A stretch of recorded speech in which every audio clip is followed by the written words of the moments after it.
Guys, I am back with a book review, and the book that I am reviewing is by Angelia Vernon Menchan. Now, I believe this was the very first book I have ever read by this author, so I was completely unbiased in reading it. It was 180 pages. It says it took me an hour and 50 minutes to read it. So, you guys know, for me to have sat down and read a book in an hour and 50 minutes, I really felt like this book was an OD page turner. Like, I really was all into it. It was called Confessions of a Love Addict. I fell in love with this book from the very beginning. I was excited about it because, again, I had never read a book by this author before. The main character was Marcus Albright. So, Marcus, oh my God, Marcus is a man that he is clearly very emotionally closed off. He's very emotionally unavailable. He went through a lot with his prior wife that he was in love to. That was one woman that he gave his heart to. He was all in for her. He believed that they had a child together. And when he discovered, well, first of all, Marcus was aware that he had been cheated on once. He was aware that he had been cheated on twice. The problem came about when Marcus discovered that the child that he believed that he was the father of all this time, he discovers that it's actually not his kid. And I felt so bad for him because I'm just like, damn, like, it's just unfortunate because he didn't find out until the kid was like 4 years old. And I'm not trying to give too much of the book away, but it's like, I can't imagine, like, as a woman, I don't even know. Like, when we have kids, you know for a fact it's yours. But as a man, to, like, really, truly believe this kid is yours, and for you to discover along the way that this isn't your kid. Like, his wife at the time, her name was Pranisha. And Pranisha now is married to a man named Jamal.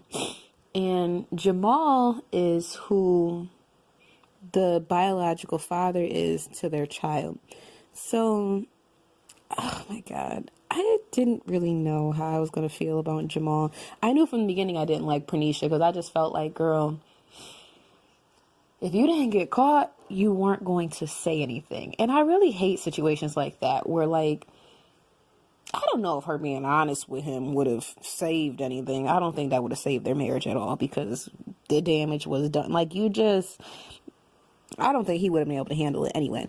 But the problem is that now that Marcus has had his heart broken, he has a hard time attaching to women permanently. Now, he has no problem with sleeping with them. He has no problem with falling in love with them. The problem is, as quickly as he falls in love, he literally falls out of love with them. So it'll be great and it'll be gravy for like a whole maybe 2-3 months, whatever, and he's so in love, and they just, oh, I love you, and I love you too, and they're so all in for each other, and the next thing you know, Marcus sweeps the rug from their feet, and he never comes back again. And the woman, Bria, that he's dealing with in the beginning of the book, she is well aware that that's typically how he is, and she kind of senses there's a possibility that he's getting ready to walk away from her. And I felt bad for Bria because I'm just like, damn, that's not a good feeling to have. Like, no one ever wants to be in love with someone and to be emotionally all in. Like, you're basically emotionally committed to this person, but constantly feeling like any minute now they're going to walk out the door and you're never going to know if they're going to come back. So I really felt bad for her. Now, Marcus also has a best friend. And let me pull up the best friend's name just to make sure I don't mess it up, because I try to make sure that I keep this perfect. Now, Augusta is his best friend. And what I liked about Augusta is from the beginning, I felt like she was... No, I'm lying. Augusta's the therapist. What am I doing? I just OD'd. So Augusta's a therapist. Now, he is going to therapy now. After the recommendation of his mother and his friends and stuff, he's now going to therapy. So I might as well start talking about Augusta. So Augusta has been helping him a lot. In the beginning, you could tell he really did not necessarily want to be there. I think he really was only there because Bria had told him to, you need to go to therapy and get that worked out.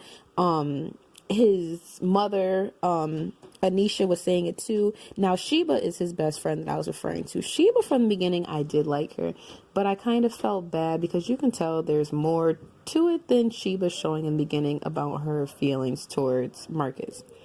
So, I don't want to ruin the book. This was a 5-star read. I don't want to say too much because I don't know if it's actually a shorter book or if I just read through it because it was a page turner.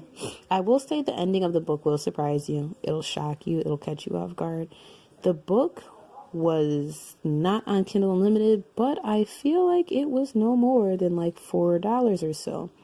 So you guys check out the book and let me know what happens, and I'll see you in the next review.